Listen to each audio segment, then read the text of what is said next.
और इस वक्त सबसे बड़ी खबर, प्रधानमंत्री नरेंद्र मोदी धर्मनगरी कुरुक्षेत्र पहुंच चुके हैं। इस वक्त ये लाइव तस्वीर आप देख रहे हैं।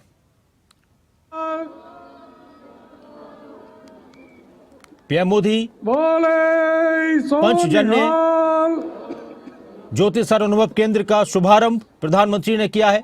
मुख्यमंत्री नायब सिंह सैनी भी उनके साथ मौजूद हैं। सत श्री अकाल।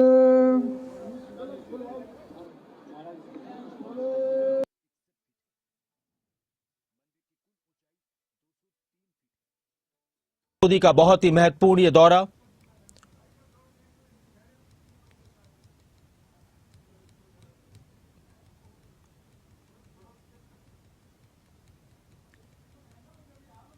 कुरुक्षेत्र के दौरे पर प्रधानमंत्री ज्योतिषर अनुभव केंद्र का लोकार्पण, पंचजन्य संघ स्मारक का शुभारंभ भी पीएम ने कर दिया है।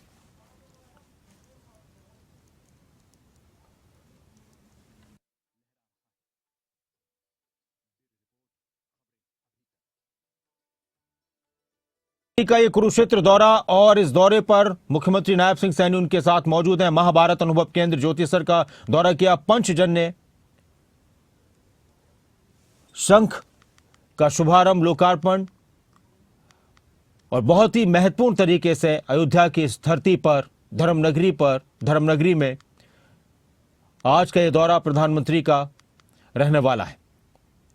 नवनिर्मित पंचजन्य का उद्घाटन किया है प्रधानमंत्री ने। भगवान श्री कृष्ण के पवित्र शंख के सम्मान में निर्मित महाभारत के प्रसंगों को दिखाया गया है। ब्रह्म सरोवर में पूजा अर्चना भी करेंगे, दर्शन करेंगे पीएम मोदी। ज्योतिषर अनुभव केंद्र का भी उद्घाटन प्रधानमंत्री की तरफ से किया गया। ये लाइव तस्वीरें इस वक्त आप देख रहे हैं। धर्मनगरी कुरुक्षेत्र से हरियाणा के मुख्यमंत्री नायब सिंह सैनी भी पीएम मोदी के साथ मौजूद हैं।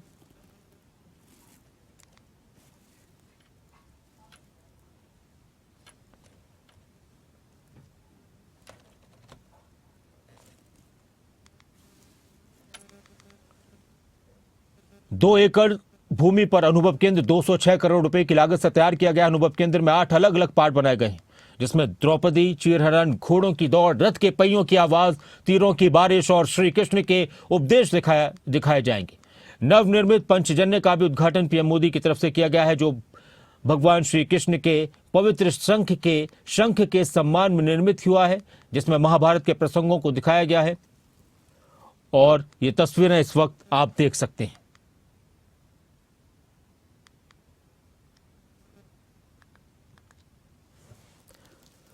और इस कार्यक्रम के बाद प्रधानमंत्री नरेंद्र मोदी गुरु तेग बहादुर जी के शहीदी दिवस समागम में शिरकत करने के लिए पहुंचेंगे।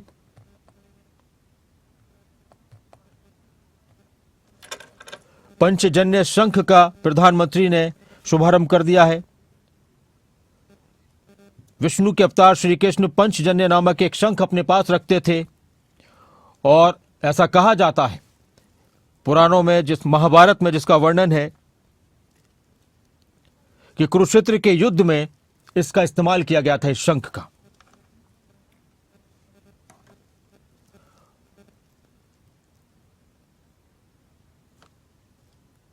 महाभारत के युद्ध में इस शंख का इस्तेमाल किया गया था, इसका प्रयोग किया गया था।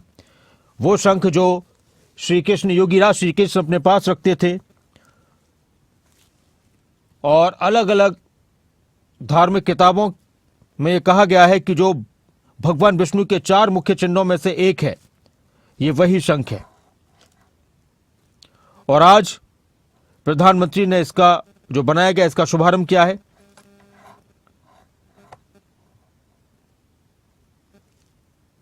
इसके अलावा यह भी कहा जाता है कि 5 तत्वों से इस शंख का निर्माण हुआ है। यह शंख उत्पन्न हुआ है। पृथ्वी, जल, अग्नि, वायु और आकाश का प्रतीक है। और जब इसे बजाया जाता है, यह भी मान्यता है कि जब इसे बजाया जाता है, जब इस शंख को बजाया जाता है, तो सृष्टि में ओम की ध्वनि प्रतिनिधित्व करती है। और अलग अलग मान्यताएं पंचजन्य शंख को लेकर धार्मिक किताबों में आई हैं, जिसका शुभारंभ पीएम ने किया। और इस वक्त प्रधानमंत्री ज्योतिषर महाभारत अनुभव केंद्र का निरीक्षण करते हुए मुख्यमंत्री नायब सिंह सैनी उनको बता रहे हैं कुरुक्षेत्र में महाभारत की लड़ाई के दौरान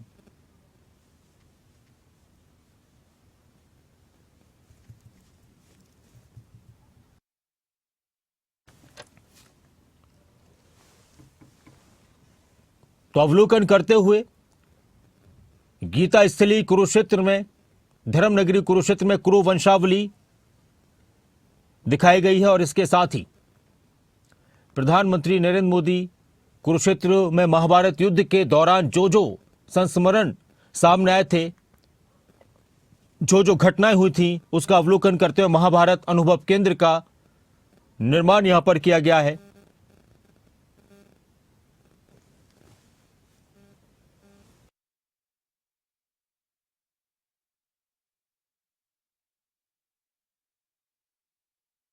सरोवर की महाआरती में भी हिस्सा लेंगे पीएम मोदी, पूजा अर्चना करेंगे। और इस वक्त आप देख सकते हैं जो महाभारत अनुभव केंद्र बनाया गया उसका निरीक्षण करते हुए पीएम मोदी इस महाभारत अनुभव केंद्र में, जिसका निर्माण करीब 206 करोड़ रुपए की लागत से किया गया है, 8 अलग अलग हिस्सों में इसको पार्ट में डिवाइड किया गया है, जिसमें द्रौपदी, एक तरफ द्रौपदी का चीरहरण भी दिखाया जाएगा, घोड़ों की दौड़, रथों के पहियों की आवाज, तीरों की बारिश और श्री कृष्ण के उपदेश दिखाए जाएंगे। महाभारत युद्ध के दौरान जब युद्ध पूरे चरम पर था तो उस दौरान किस तरह का माहौल था, इसका अनुभव लोग, जो श्रद्धालु, जो भक्त, जो पर्यटक वहां पहुंचेंगे वो कर सकेंगे। और पंचजन्य शंख का शुभारंभ करने के बाद, उद्घाटन करने के बाद प्रधानमंत्री नरेंद्र मोदी अब मुख्यमंत्री नायब सिंह सैनी के साथ महाभारत अनुभव केंद्र का निरीक्षण करते हुए, अवलोकन करते हुए हरियाणा के राज्यपाल प्रोफेसर असीम कुमार घोष, हरियाणा के मुख्यमंत्री नायब सिंह सैनी, पर्यटन मंत्री, हरियाणा के कैबिनेट मंत्री डॉक्टर अरविंद शर्मा इस वक्त आप प्रधानमंत्री के साथ देख सकते हैं।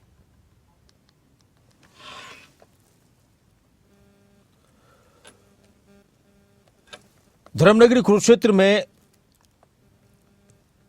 भारतीय पौराणिक कथाओं पर आधारित, इसके साथ ही महाभारत और गीता के उपदेशों को, महाभारत युद्ध और श्री कृष्ण के गीता के उपदेशों को लेकर बहुत सारे निर्माण किए गए हैं।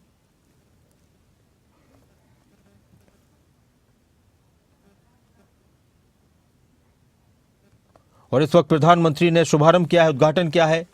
महाभारत अनुभव केंद्र का अवलोकन कर रहे हैं देश के प्रधानमंत्री नरेंद्र मोदी। 206 करोड़ रुपए की लागत से इसको निर्मित किया गया है। कुरुक्षेत्र की धरा पर तकरीबन 5100 साल पहले, 5100 साल पहले महाभारत का युद्ध हुआ था ज्योतिसर की इस धरा पर।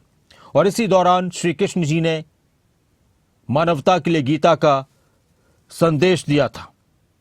18 दिन तक लड़े गए युद्ध में किस तरह के वाकये सामने आए, क्या कुछ हुआ था, 18 दिन तक जो युद्ध चला था, वो सारी चीजें इस महाभारत अनुभव केंद्र में दिखाई गई हैं, दर्शाई गई हैं।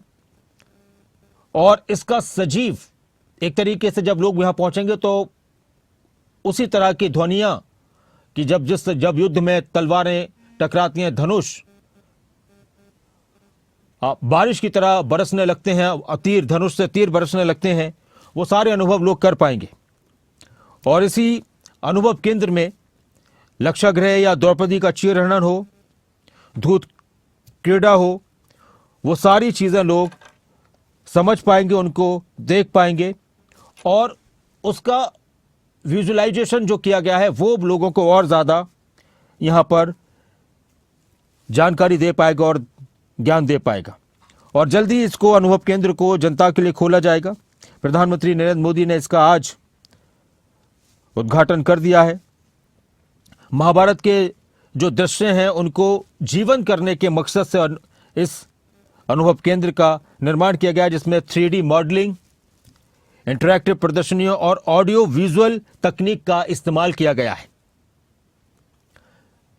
और इस माध्यम से लोग, पर्यटक महाभारत के इतिहास को महसूस कर पाएंगे।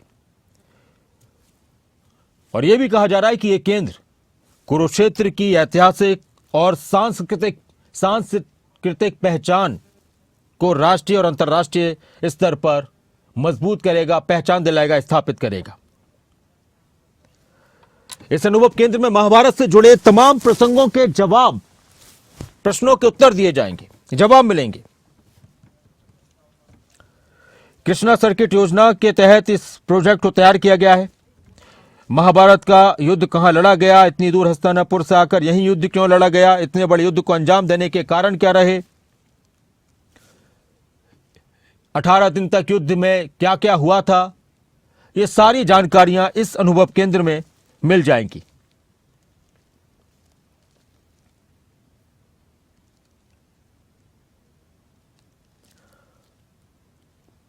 और एक अहम बात यह है कि प्रधानमंत्री नरेंद्र मोदी ने इस अनुभव केंद्र का, महाभारत अनुभव केंद्र का उद्घाटन किया है। इसी दौरान इस अनुभव केंद्र में अभिमन्यु जब चक्रव्यूह में फंसते हैं तो ऑडियो विजुअल के माध्यम से उस प्रकरण को भी दिखाया है,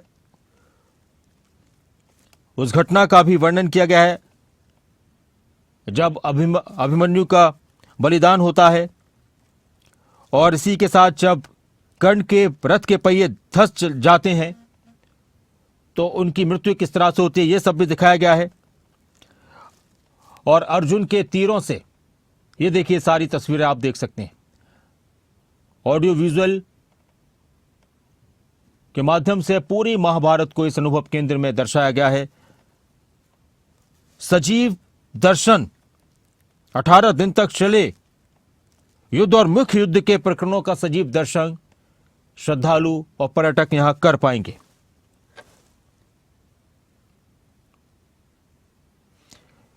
इसके साथ ही इस महाभारत अनुभव केंद्र में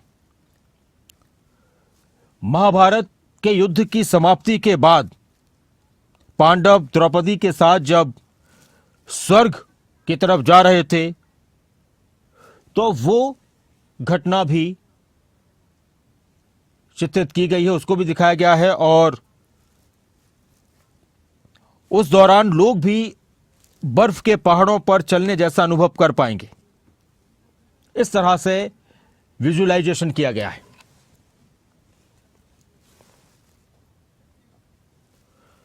जो तस्वीरें इस वक्त आप देख रहे हैं, प्रधानमंत्री नरेंद्र मोदी इंस्टॉलेशंस की गई हैं, जो अनुभव दिए गए हैं, जो टेक्नोलॉजी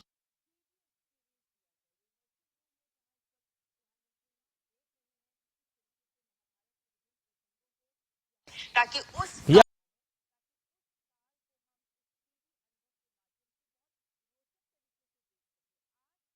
पीढ़ी, नए दौर की पीढ़ी, हम इसको डिजिटल पीढ़ी कहते हैं, कि डिजिटल टेक्नोलॉजी के साथ जुड़कर आगे बढ़ना चाहती है। और ये टेक्नोलॉजी वो है जो लगातार बहुत तेज रफ्तार से आगे बढ़ रही है और विकास भी हो रहा है इसका। तो ऐसे में तमाम नई टेक्नोलॉजी को अपनी विरासत के साथ जोड़कर इस तरह के अनुभव केंद्र अगर हम बनाते हैं विजय त्रिवेदी जी, तो ये जो सरकार की, केंद्र सरकार की स्वदेश दर्शन योजना के तहत हम इस अनुभव केंद्र को तैयार किया है। ये एक उदाहरण भी प्रस्तुत करता है कि ऐसे अनुभव केंद्र आज के पीढ़ी को विरासत के साथ जोड़ने के लिए अत्यंत महत्वपूर्ण है, ताकि हम कुरुक्षेत्र जैसी ऐतिहासिक भूमि को, इसके माध्यम से पर्यटन को आगे बढ़ाने के जो लक्ष्य भी हैं हमारे, जिस तरीके से हम कुरुक्षेत्र की भूमि को गीता की भूमि के तौर पर प्रचार प्रसारित करना चाहते हैं और कर रहे हैं, तो ये जो हमारे लक्ष्य हैं, ये कुरुक्षेत्र की भूमि का ये अनुभव केंद्र एक उदाहरण प्रस्तुत कर रहा है।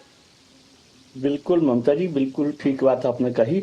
और जैसे टंडन साहब ने भी जिक्र किया कि पर्यटन का भी इसमें बढ़ावा मिलेगा। पर्यटन का बढ़ावा कब मिलता है कि जब आपका उसमें इंटरेस्ट पैदा होता है।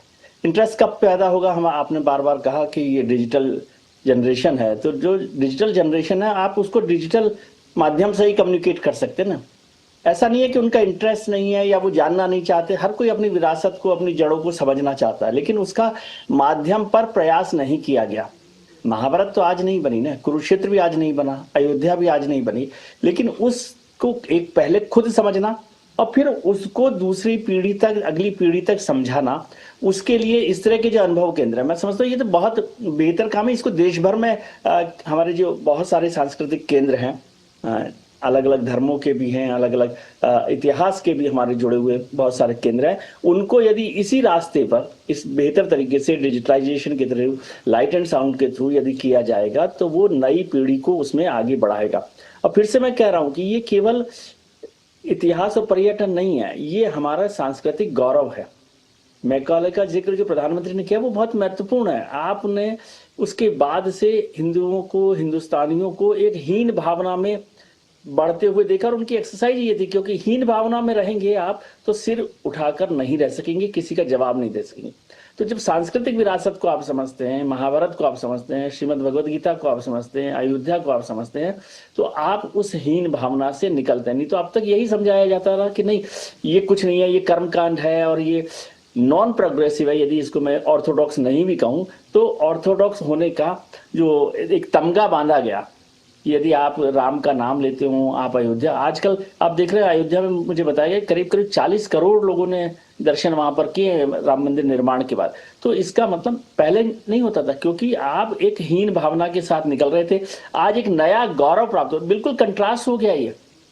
और ये कंट्रास्ट केवल राम मंदिर को लेकर नहीं हो रहा ना, ये डिजिटलाइजेशन, ये जो नई जनरेशन है वो राम मंदिर और 5 जनवरी से तेजस तक चल रही है, समझे? तो तेजस को भी समझना और गीता के जो संदेश है उसको भी समझना, और उसमें साइंस का, टेक्नोलॉजी का इस्तेमाल करके हम अपनी नई पीढ़ी को जो कनेक्ट कर रहे हैं। मैं समझता हूँ कि पूरे देश भर में पर्यटन मंत्रालय भी और जो हमारे सांस्कृतिक मंत्रालय है वो दोनों मिलकर इस पर काम करें, तो एक अलग तरीके का सांस्कृतिक गौरव जो होना चाहिए सांस्कृतिक विरासत के साथ वो होगा। और इसको सांस्कृतिक पुनर्जागरण भी कह सकते हैं। यदि आप हमारा इतिहास देखें, स्वामी विवेकानंद को देखें, अरविंदो को देखें, महर्षि अरविंदो को देखें, तो वो सारा काम सांस्कृतिक पुनर्जागरण का।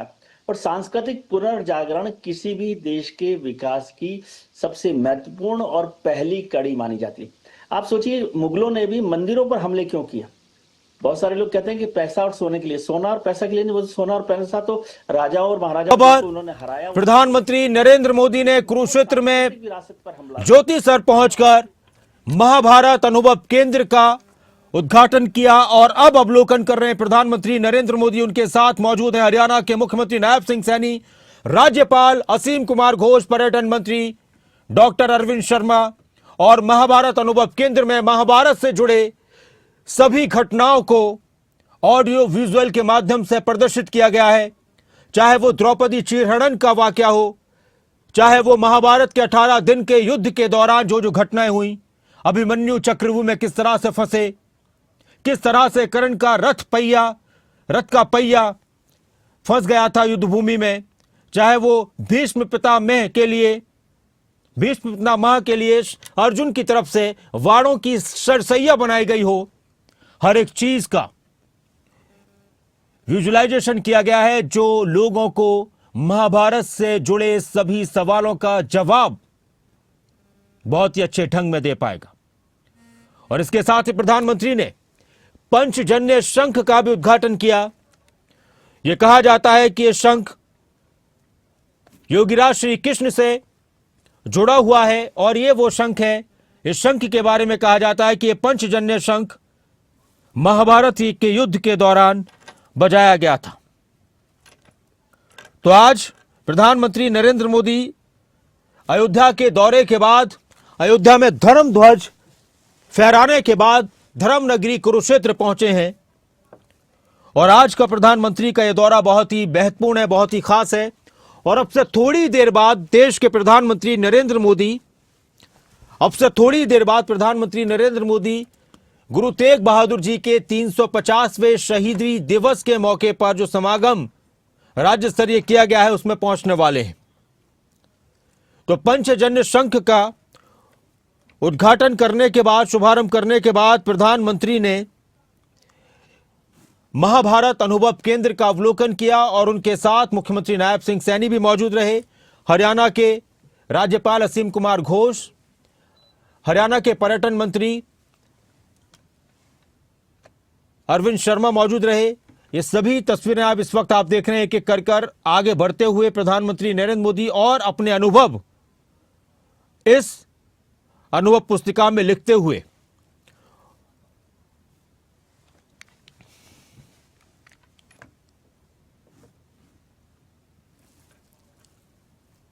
प्रधानमंत्री का ये दौरा बहुत ही अहम दौरा है और बस थोड़ी देर बाद प्रधानमंत्री फिर शहीदी दिवस पर 350वें शहीदी दिवस पर जो समागम हो रहा है उसमें पहुंचेंगे। ये दो तस्वीरें आप देख सकते हैं, एक तस्वीर अवलोकन करते हुए महाभारत अनुभव केंद्र का और दूसरी तस्वीर पंचजन्य शंख का उद्घाटन रिमोट का बटन दबाकर अनावरण प्रधानमंत्री की तरफ से किया गया। पंचजन्य शंख की उत्पत्ति को लेकर बहुत सारी हिंदू धर्म की किताबों में, सनातन धर्म की किताबों में बहुत सारे उसको लेकर वर्णित किया गया है, बहुत सारी बातों का जिक्र किया गया है और यह कहा गया है कि समुद्र मंथन के 12वें क्रम में पंचजन्य शंख का प्रकट हुआ था और जिसे भगवान विष्णु ने धारण कर लिया था। सागर से ही लक्ष्मी जी और शंख की उत्पत्ति हुई और इसके साथ ही इस शंख को भगवान विष्णु के अवतार श्री कृष्ण जी ने भी धारण किया था और यह भी एक कथा है कि महाभारत के युद्ध में पंचजन्य शंख को बजाया गया था। तो दो तस्वीर आप देख रहे हैं, ज्योतिसर धर्मनगरी कुरुक्षेत्र में प्रधानमंत्री नरेंद्र मोदी ने पंचजन्य शंख का लोकार्पण किया और उसके साथ ही पीएम नरेंद्र मोदी ने महाभारत अनुभव केंद्र का अवलोकन किया, जिसमें द्रौपदी चीर हरण से लेकर जब जुए का खेल चल रहा था वो तस्वीरें, उसके बाद फिर महाभारत का युद्ध शुरू होता है और महाभारत का युद्ध 18 दिन तक चलता है और 18 दिन तक जो जो घटनाएं हुई हैं उन सभी का वर्णन किया गया है। तो इस वक्त आप ये तस्वीरें देख रहे हैं और अब थोड़ी देर बाद प्रधानमंत्री नरेंद्र मोदी पहुंचेंगे शहीदी दिवस पर 350वें शहीदी दिवस पर 350वें गुरु तेग बहादुर जी के शहीदी दिवस पर होने वाले समागम में।